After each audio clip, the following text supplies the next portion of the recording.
ಇವತ್ತು ನಮ್ಮ 5ನೇ ವರ್ಷದ ವೆಡ್ಡಿಂಗ್ ಆ್ಯನಿವರ್ಸರಿ ಸ್ಪೆಷಲ್. ಹಾಗಾಗಿ ಸಂಜೆ ರೆಡಿಯೆಲ್ಲ ಆಗಿದ್ದೀನಿ. ರೆಡಿ ಆದಮೇಲೆ ಆ್ಯಸ್ ಯೂಶ್ವಲ್ ಒಂದು ಮಿರರ್ ಸೆಲ್ಫಿ.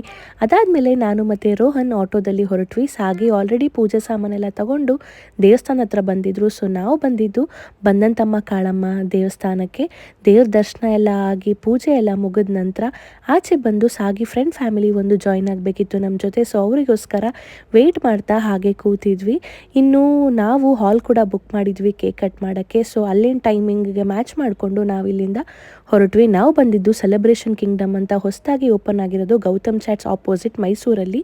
ಸೊ ತುಂಬಾ ಚೆನ್ನಾಗಿದೆ ಜಾಗ. ತುಂಬಾ ಕಡಿಮೆ ಪ್ರೈಸ್ಗೆ 3 ಥರ ಡೆಕೋರೇಷನ್ನ ಅವರು ಪ್ರೊವೈಡ್ ಮಾಡ್ತಾ ಇದ್ದಾರೆ. ನಮ್ಗೆ ಯಾವ್ದು ಬೇಕು ಸೆಲೆಕ್ಟ್ ಮಾಡ್ಕೋಬೋದು ವಿತ್ ಕೇಕ್.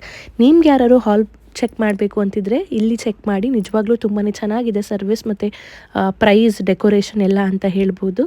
ಸೊ ನಾವು ಕೂಡ ಇಲ್ಲಿ ಕೇಕ್ ಎಲ್ಲ ಫಸ್ಟೇ ಆರ್ಡರ್ ಕೊಟ್ಟಿದ್ವಿ. ಇದೇ ಥರ ಕೇಕ್ ಬೇಕು ಅಂತ ಡಾಲ್ಫಿನ್ಸಲ್ಲಿ ನಾವು ಕೇಕ್ ಮಾಡಿಸಿದ್ದು. ಸೊ ಕೇಕ್ ಎಲ್ಲ ತೊಗೊಂಡು ಬಂದಿದ್ದರು. ಅದಾದಮೇಲೆ ಕೇಕ್ ಕಟ್ಟಿಂಗ್ ಎಲ್ಲ ಮಾಡಿದ್ವಿ. ತುಂಬಾ ಖುಷಿ ಆಯಿತು.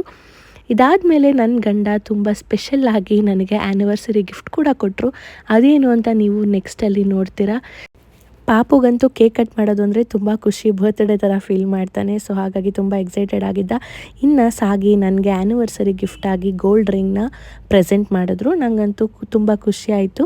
ಗಿಫ್ಟ್ ರಿಂಗ್ ಅಂತ ಅಲ್ಲ, ಬಟ್ ಏನೋ ಒಂಥರ ಸ್ಪೆಷಲ್ಲಾಗಿ ಗಿಫ್ಟ್ ಅಂತ ಮದುವೆ ಆದಮೇಲೂ ಕೂಡ ತೊಗೊಂಬಂದರೆ ಸ್ಪೆಷಲ್ ಅನಿಸುತ್ತಲ್ವ. ಸೊ ಹಾಗಾಗಿ ಇದು ನನಗೆ ಕೊಟ್ಟಂತಹ ರಿಂಗ್.